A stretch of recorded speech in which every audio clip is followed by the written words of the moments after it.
You know, he did what he always does. He picks up his level at the big moments, and my level unfortunately dropped in the big moments today. But I mean, plays with great depth and doesn't miss much on the big points. So, question 6. Scott. Bad luck in the result. Can I double check? Something happened early in the match with the let call, where the umpire, I think, called a let, and you were confused by it, or there was some confusion whether there was no electronic calling. Is that right? Yeah, I mean, I was already down like 4-1 in the breaker. I think maybe double mini break, but yeah, I mean, I hit a serve and it was a let, but the chair didn't see it, and I just didn't know that there was no automatic what's it called, let machine here. But I mean, it is what it is. That didn't lose me the match or anything. Matt. Hey Tom, nice trying. Did you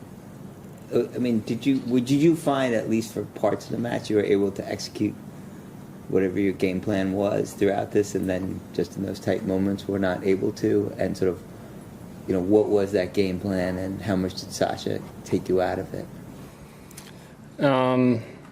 Yeah, I think at times I was able to. You know, he did his best to not allow me to, but yeah, I mean, I wanted to mix things up. I wanted to hit short slices. I came out and did a good job of that in the beginning, but I mean, unfortunately, my unforced error count was just too high today. I mean, I was looking at it, and they had all the stats during the match, like up on the screen, you know, and I looked up and saw like 40 something unforced errors after like 2 sets or 2.5 sets, and that's just, you can't have that when you're playing guys who are number 2 in the world, you know, at slams. Out. Just off that, are you somebody who generally likes to see numbers like that during a match? Was it an accidental thing you happened to see? No, I didn't like seeing that number for sure, but yeah, I mean, on set breaks, you know, I don't mind peeking over and seeing what my first serve percentage is, or unforced error count. Like, that's, I think it's helpful stuff. So yeah, I peek over at it. Coming out of that match, are you more, I guess, which is the stronger emotion, encouraged at both the general run here, but also specifically today?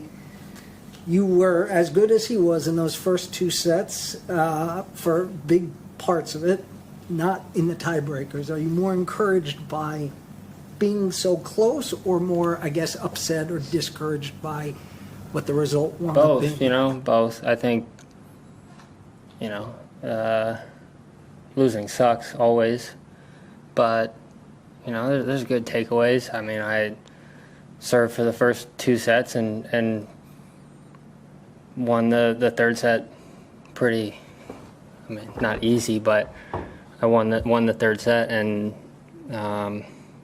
you know, I just gotta close those sets out. I mean, that's what the top players do so well when they're front running. That they do a great job in closing big sets or any sets, and that's what I didn't do well today. And then when we got to the breakers, he obviously, I mean, he dominated the breakers. I made way too many unforced errors, and he locked it down. He did what he does, and he played great breakers.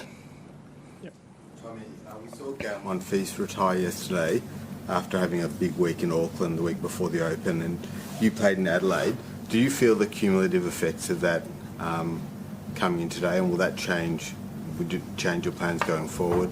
No, I mean, you know, Monfils has quite a few more miles on his engine than I do, I would say, and I also think, like, coming from Auckland is a little bit more of a trip, you know. Coming from Adelaide, I only played 3 matches in Adelaide, and then coming here, and then obviously we get days in between, which when you play in 3 out of 5, you need them. But my last couple matches haven't been super physical matches until today, so I felt pretty good coming in. Obviously, Monfils had more physical matches than I did. Yep. Was it a big jump going in terms of like the level of players that you were playing? Certainly the last 2 rounds, and then all of a sudden Sasha's there, and is that a difficult adjustment? No, I mean, I think the only real adjustment was like I played on every court there was here. That was my 5th match, 5th different court, and I played 2 matches at night and then 2 matches during the day. And I mean, that's really my only adjustment that I had to make. We came a little earlier and practiced on the court because we hadn't hit on it yet, and it was a little warmer today. The balls were bouncing up a little higher, which I did not mind actually. But I mean, yeah, it was small adjustments. I mean, obviously he's 2 in the world. He's ranked higher than guys I've played, but I mean, I usually like playing those matchups, so it wasn't a huge adjustment. No. Out. Just on that, about the scheduling, do you feel as though you can, or did you make any kind of a request with regard to, hey, why am I playing in a different court every day? No, I mean, by no means am I like complaining about that. You know, I don't normally put in requests, especially when I'm not in the States, because I'm probably not going to get what I want. And I mean, I play on the course they put me on, and I try and win on the course they put me on. That's my mindset. And if I could ask about Sasha's serve, what's most difficult about dealing with his serve? I mean, I think I returned well enough to win today. I definitely put myself in a position to win in the first, second, and third set. Obviously, he's got a great serve. I think he actually served a lower percentage than he normally does today, so I had more looks at second serves. I think that's what frustrates people when they play him is his super high percentage of first serve. He's done an amazing job in the past couple of years with that. He's got to have one of the highest percentages on tour. But today, I think I was trying a couple things and trying to get him to miss some first serves, and I thought I did a pretty good job with that. My returning was not what cost me the match by any means today.